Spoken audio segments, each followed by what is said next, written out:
जय Malhar news चॅनलच्या सर्व प्रेक्षकांना सपना चौधरीचा नमस्कार। नंदुरबार येथे सकल हिंदू समाजाच्या वतीने बांगलादेशमध्ये हिंदूंवर होत असलेल्या अत्याचाराच्या विरोधात आज पुकारलेल्या बंदच्या पार्श्वभूमीवर मोर्चा काढण्यात आला आहे। नंदुरबार शहरातील मोठा मारुती मंदिरापासून मोर्चाला सुरुवात करण्यात आली होती। या मोर्चामध्ये हिंदू संघटनांसह युवकांनी मोठ्या उत्साहाने सहभाग घेतला होता। रोहिंग्या भगाव देश बचावचा नारा यावेळी मोर्चेकऱ्यांनी दिला होता।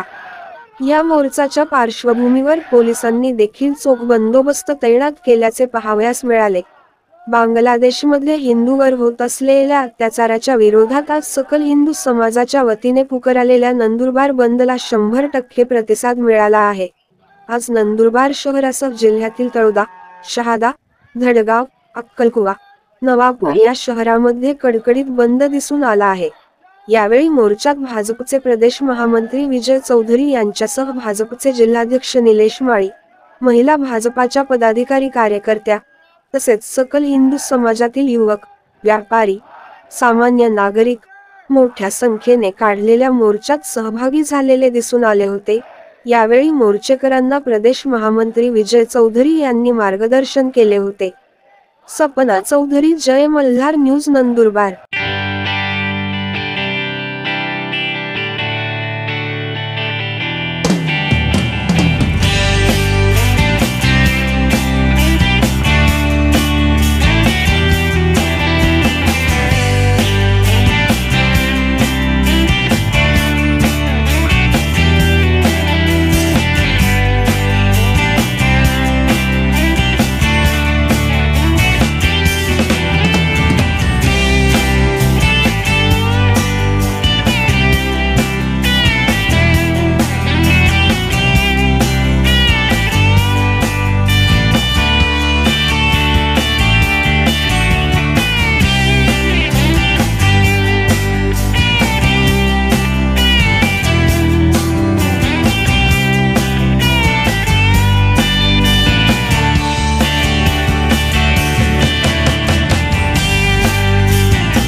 विरोधात या ठिकाणी देशभरमध्ये निषेध आंदोलन करीत आहोत. संपूर्ण राज्यात आणि देशात आज बंद आहे आणि आक्रोश मोर्चा या ठिकाणी निघतायत. मगाशी अजय भाऊंनी या ठिकाणी सांगितलं, काय सांगितलं आपल्याला, काय सांगितलं,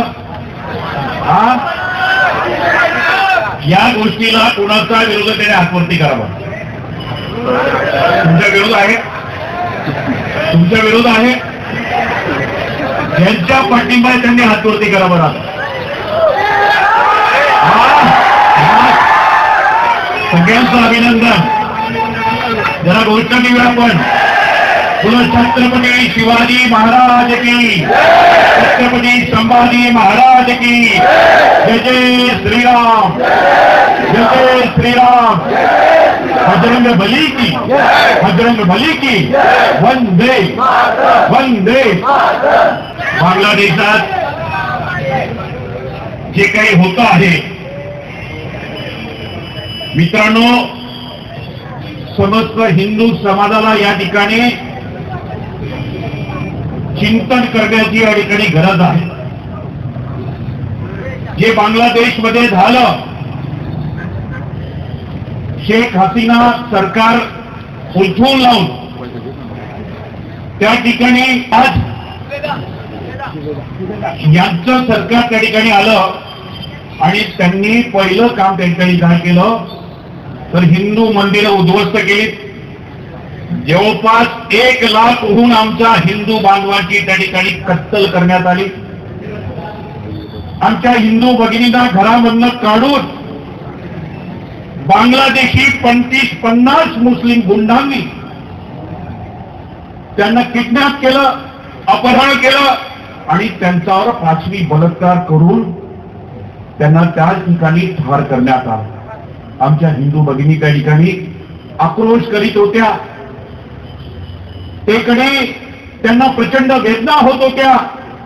त्यांचा दोष काय होता तर ते हिंदू असल्याचा दोष होता, हिंदू असल्याचा दोष होता.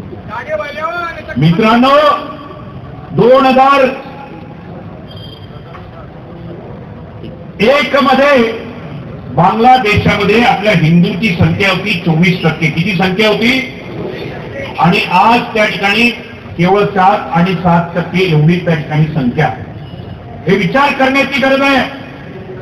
आमचा देश, आम्ही कालच आमचा देशाचा स्वातंत्र्य महोत्सव या ठिकाणी साजरा केला.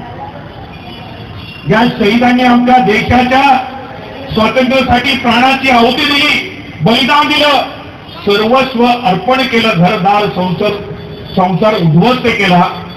त्या शहीदांना आपण नमन वंदन काल केलं आणि त्यांच्यामुळे आमचा देश स्वातंत्र्य झाला. त्यावेळेस 1947 पूर्वी या देशामध्ये मुसलमानांसाठी वेगळा देश असावा अशा प्रकारची मागणी झाली. त्यावेळेस महात्मा गांधींनी काय म्हटले की माझे देहाचे तुकडे झाले तरी चालतील, पण मी हिंदुस्थानाचे या ठिकाणी तुकडे होऊ देणार नाही. त्यांचे देहाचे तुकडे झाले की नाही झाले मला माहित नाही, परंतु आमचा देहाचा या ठिकाणी तुकडा झाला. आमच्या हिंदुस्थानाचं या ठिकाणी 2 भाग झाले. मुसलमानांना पाकिस्तान, हिंदुस्थानाला या ठिकाणी हिंदुस्थान. धर्माच्या आधारावर या देशाची फाळणी झाली, धर्माचा आधार या ठिकाणी फाळणी झाली.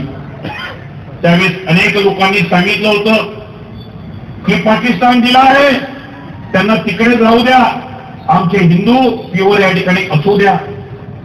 परंतु त्या मागणीकडे देखील दुर्लक्ष करण्यात आलं आणि आज बांगलादेशमध्ये जे झालं ते एका दिवसात झालेलं नाही मित्रांनो.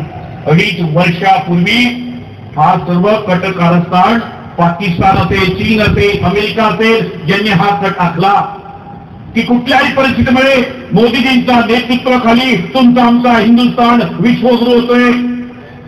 मोदीजी जगातला सर्वात श्रेष्ठ नेता या ठिकाणी झालेला आहे आणि म्हणून मोदीजींना परास्त करायचं, हिंदुस्थानला या ठिकाणी कमकुवत करायचं, त्यासाठी बांगलादेशमध्ये सत्तांतर घडवण्यात आलं आणि त्या ठिकाणी हिंदूंची सरेआम या ठिकाणी कत्तल झाली. मी बांगलादेशच्या त्या लांड्यांना सांगू इच्छितो, खबरदार, आता एक तरी आमचा हिंदूंवर अत्याचार झाला तर हा देशातील भारतातील हिंदुस्थानातील हिंदू तुमच्या देशावर आक्रमण केल्याशिवाय राहणार नाही. हे केंद्रात तुमचा बाप बसलाय नरेंद्र मोदी नावाचा विश्व गौरव प्रधानमंत्री नरेंद्र मोदी आहे हे तुम्ही लक्षात घ्या. तुम्ही विसरू नका. मी तुम्हाला माझ्या बांधवांना सांगू इच्छितो की आता विसरा आणि गर्वाने म्हणा हम हिंदू आहे, हम हिंदू आहे, हम हिंदू आहे, हिंदू आहे. फार झालं त्याची अस्मिता महाराष्ट्रामध्ये. हा तुमचा आमचा महाराष्ट्र संत महात्मांचा महाराष्ट्र आहे, छत्रपती शिवरायांचा महाराष्ट्र आहे, शाहू फुलेंचा महाराष्ट्र आहे. आणि या महाराष्ट्रामध्ये आता अलीकडच्या काळामध्ये जाती अस्मिता फार या ठिकाणी वाढली आहे. त्या मला परवडणार नाही माझं हिंदू बांधवांना.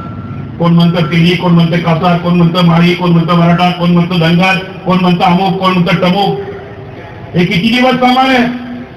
आणि अशा पद्धतीनं आम्ही जातीय अस्मितेच्या या प्रवाहात राहिलो तर हे लोक आज रस्त्यावर आलेले आहेत. लोकसभेचा निकाल तुम्ही पाहिला असेल. काय झालं ते चौकात आलेत, मोहल्ल्यात आलेत, त्यांनी घोषणा केल्यात. कसल्या घोषणा दिल्यात ते तुम्हालाही माहिती आहे, मलाही माहिती आहे. पण तुम्हाला सांगतो उद्याचं भवितव्य या देशाचं सांगतोय. सावधरा, एकजूट राहा. रात्र वैराची ते चौकात आलेले आहेत. त्यांनी घोषणा दिलेल्या आहेत, आपल्याला चेतावणी दिलेली आहे. हिरवे त्या ठिकाणी फडकले आहेत. हा तुमचा भगवा खाली आलेला आहे. याला येऊ देऊ नका. याच्यासाठी आपला गुरु आहे, हा भगवा आपला गुरु आहे. याच्यासाठी प्राणप्रणाली लढा. मी आपल्याला विनंती करेल की ते आज रस्त्यावर आले, उद्या तुमच्या घराच्या बाहेर येतील, तुमच्या घराच्या बाहेर येऊन घोषणा देतील. परवा तुमच्या घरामध्ये घुसतील आणि परवा तुमच्या घरामध्ये तुम्हाला बाहेर काढतील आणि त्या तुमच्या घरावर त्या ठिकाणी कब्जा करतील, तुम्हाला बेघर करतील, तुम्हाला बेघर करतील. आणि हे द्यायचं नसेल तर आम्ही हिंदू म्हणून या ठिकाणी जगलो पाहिजे, हिंदू म्हणून या ठिकाणी जयघोष केला पाहिजे, हिंदू म्हणून या ठिकाणी मर मिटने की कसम या हमने खानी चाहिए. अशा प्रकारचा विचार या ठिकाणी मित्रांनो आहे. आज अल्पावधीमध्ये मोठ्या प्रमाणामध्ये तुम्ही या ठिकाणी मोठ्या संख्येनं जमलात, त्याबद्दल मी तुमचं मनस्व अभिनंदन करतो. जसं अजय भाऊने सांगितलं की लव जिहादच्या नावाखाली आमच्या हिंदू मुलींना या ठिकाणी वाटवण्याचं पाप कर्म काही लोक करतायत. सावधान राहा, सजग राहा, जागे राहा. काही वाटलं तर आम्हाला हाक द्या. तुमच्या हाकेला आम्ही अर्ध्या रात्री या ठिकाणी उत्तर देऊ. चिंता करू नका. कुठल्याही हिंदू तरुणावर अन्याय होऊ देणार नाही. आणि म्हणून आपली एकजूट, आपली एकता या ठिकाणी महत्वाची आहे. उद्याचा अखंड हिंदुस्थान आपल्याला करायचं आहे. पाकिस्तान सुद्धा घ्यायचं आहे, बांगलादेश देखील घ्यायचं आहे. आणि त्यासाठी तुमच्या या धमन्यांचं भगवं रक्त उद्याच्या या लढाईसाठी कामी आलं पाहिजे. यासाठी उद्याच्या धर्मयुद्धासाठी आपण तयार राहा. बांगलादेशात हिंदू बांधवांवर मोठ्या प्रमाणामध्ये त्या ठिकाणी अत्याचार होत आहेत. हिंदू देवालय उद्ध्वस्त केली जात आहेत. हिंदू देवी देवतांची मूर्ती तोडली जात आहेत, नष्ट केली जात आहेत. हिंदू महिलांना घरातून काढून अपहरण करून बांगलादेशी मुस्लिम गुंड त्यांच्यावर बलात्कार करतायत. त्यांची घरं या ठिकाणी जाळली जात आहेत. आणि या घटनेचा निषेधार्थ आज नंदुरबार शहरामध्ये सकल हिंदू समाजाच्या वतीने भव्य आक्रोश रॅली काढण्यात आली. आणि या रॅलीच्या माध्यमातून बांगलादेशी लांड्यांना आम्ही इशारा दिलेला आहे की यापुढे एकही हिंदू बांधवांवर जर तुम्ही अत्याचार केला, वाईट नजरेनं पाहिलं तर हिंदुस्थानातील हिंदुस्थानी नागरिक तुमच्या घरात आणि तुमच्या गावात येऊन तुम्हाला तुडवल्याशिवाय राहणार नाही. आता हिंदू समाज एक संघ झालेला आहे. ज्या पद्धतीनं हिंदू देशानं पछाडलेली बांगलादेशी अवलाद आमच्या हिंदू बांधवांवर अत्याचार करतायत, हे सहन करण्याच्या पलीकडे आहे. आणि हिंदूंना कमजोर समजू नका. या देशाचे प्रधानमंत्री आदरणीय नरेंद्र मोदीजी आहेत, हे विसरू नका. आणि आजच्या ठिकठिकाणी निघालेल्या महाराष्ट्र आणि देशभरात निघालेल्या सकल हिंदू समाजाच्या मोर्चाच्या वतीनं आज इशारा आहे या बांगलादेशी लांड्यांना की तुम्ही आता हिंदूंवर अत्याचार करू शकत नाही आणि केलं तर तुमची खैर नाही.